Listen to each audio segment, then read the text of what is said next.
again, and welcome to the panel show for the 2017 Zone Laser Tag Australasian Championships held here in Adelaide, South Australia.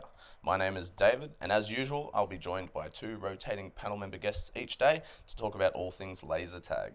Today, we're fortunate enough to have two very important site operators joining me. I have to my left Matt, site operator of Adelaide, where we are now, and to my right, I have Doc, the site operator of Canberra. Thank you so much for joining me today.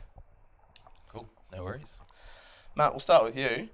Tell us a bit about your background and how you got into laser tag. So, basically, I used to be in a completely different industry, in the automotive industry, and got sick of it and wanted to be involved in a business. And was hunting around for a little while, looking for different options and different things, and eventually met somebody who owned a laser tag center, and I kind of didn't know anything about a laser tag center, and went, "Oh, this seems pretty cool," and looked over it, and I was really into like tech stuff, and it kind of just ticked all the boxes. I liked the people and everything about it, so got involved and got into it, and never really looked back. And yeah, it was one of the best decisions I've ever made, I reckon. It was one of those things that just I fell into, and it was just amazing. Yeah. Oh, that's excellent. And Doc, what about you? You've been in the game a bit longer. Tell us a bit about your history. Yeah, man, we just celebrated our 21st birthday, so 21 years in the same place. But the wife and I are both ex-Air Force and looking for something to do after we got out.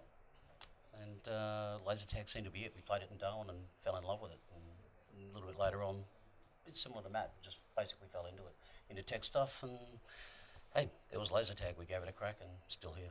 21 years is certainly a very long time to be involved in the scene. Oh, yeah. It's widely known that you had a lot to do with the foundation of the original Nationals in 1999. There's a bit of a story to that. Do you want to share that with us? Yeah, we started playing local comp just to get the fitness up there for a while. We pitched it to PNC Micros in the early 96, 97, and they wouldn't go for it. Then an operator over in Western Australia, Wombat, Michael Thomas, he jumped on board and gave me a bit of a hand just to sort of support it, and saying that we'd have extra players coming from there. Pitched it back to PNC Micros, the parent company, and yeah, they finally caved in and said that we could run one at their site. So first 2 years was run there. We ran a third comp out of Sunny Coast. Ron Holm was running it then, and yeah, from there on in Canberra, and away we go. Everything from 7 teams right through to 14 teams, and now I think we're looking at, what, 33, Matt? Yeah, 33. 33, yep. Yeah, a record number of teams this year. Yeah. Obviously, it's grown exponentially over the last 20 or so years. How would you say the tournament's different now to the original days? Now it's its own entity, mate. It's completely by itself. It's self-perpetuating, almost having its own life. In the early days, it was mostly operator orientated. Then the operators sort of looked at it and had an idea that to make it more organic, as it were, they give it back to the players. So the players now have a lot more say in how the things run, which is where it needed to be. And if it needs to evolve into a sport, well, it needs to be run by those that are passionate about it. So massive difference between the start and finish. So you're sort of talking about the formation of the Nationals Committee and things like that. Yeah, the committee came along and started running more about the rules, keeping an eye on things and having that player input instead of just the operators. They're still there to give advice, obviously, for having been around a long time, but yeah, now it's more about the players. Yeah. Matt, being a relatively new operator, certainly compared to people like Doc, what's been your impression of the competitive scene? So initially, I knew nothing about it and was just sort of getting my head around running this new business that I'd just taken on. I've been involved now for 5 years, so it was really the players that sort of came to me and said, "Oh, did you know there's this great thing called Nationals, and everyone goes every year, and you really need to get involved." And was initially, I won't say I jumped on it. I was sort of, I don't know, like we'll see, and I didn't really have any idea about it. But once I kind of understood how big it was and just this huge entity that it is, and how many other operators are involved, and that it is actually a huge part of the Australian culture with laser tag. And yeah, that way, after that, that was when we went up to Brisbane and we checked out the Nationals last year, and that was it for me. I was like, okay, I get it now. I think it's one of those things that until you see it, or you know, I know a lot of guys this year have come in who've never been to one before, from Adelaide, and they're just like, this is like one of the greatest things ever. Yeah. Yeah, well, and here you are hosting a Nationals already. Yeah. So that being said, speaking about you hosting the Nationals, what kind of impact has that had on your business, closing down to the public for up to 2 weeks? So I think the key is that the fact that it's in February to March. You know, it's the quietest time of the year for us, and so it's not impacting us financially that much. I think there's enough sort of tournament money to keep everything ticking along as it normally would. It definitely covers the cost, certainly. So not really any impact at all. So in the right time of year, it's definitely economically viable. Absolutely, for sure. And are you able to find there are benefits with public relations, being able to Yeah, get the message so out to your community? Yeah, so we did a shoot with the Advertiser newspaper the other day, and we've had some news crews interested as well. So you know, the fact that you can promote that you've got a tournament which has people from all over Australia and New Zealand attending, and even a couple of USA players, it's huge. You know, people, as soon as you say that, I think people kind of go, oh, so that's not like, it's not a small thing. There's a lot of people. You know, you say you've got 210 people coming from all over the country.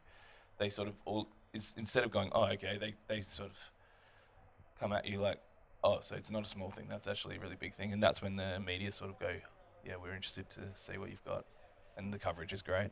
Oh, that's excellent. Nationals is one thing, but leagues are something else altogether.